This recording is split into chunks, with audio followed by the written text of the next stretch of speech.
Imagine a king so in love with his queen that he'd do anything for her. Now, imagine that same king waking up one day and not even recognizing the woman he promised to cherish forever.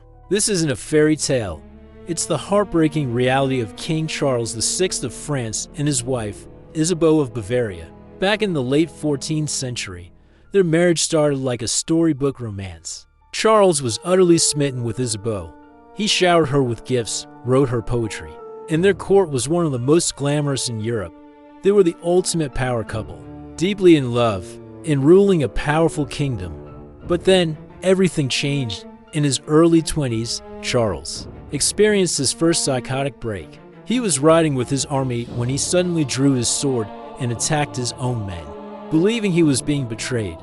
This was just the beginning of a long, slow descent into madness. Over the next 30 years, his episodes became more frequent and more bizarre. He would run wildly through the halls of his palace, howling like a wolf. He would go for months without bathing or changing his clothes, and most strangely, he developed a terrifying delusion.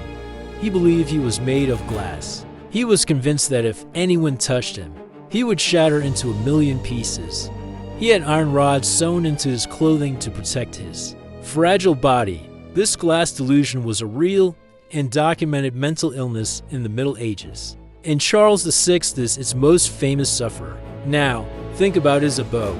She had to watch the love of her life, the father of her 12 children, transform into a stranger.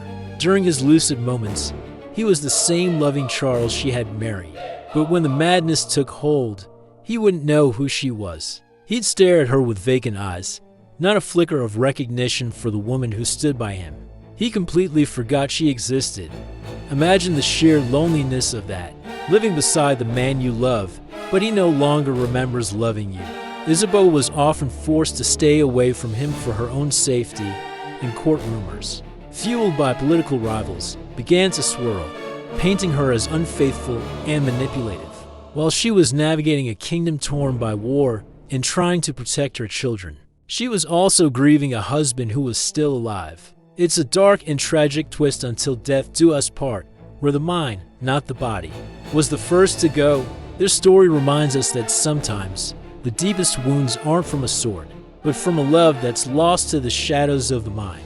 Thanks for watching. If you found this story as fascinating and tragic as I did, make sure to like this video and subscribe for more hidden histories. See you next time.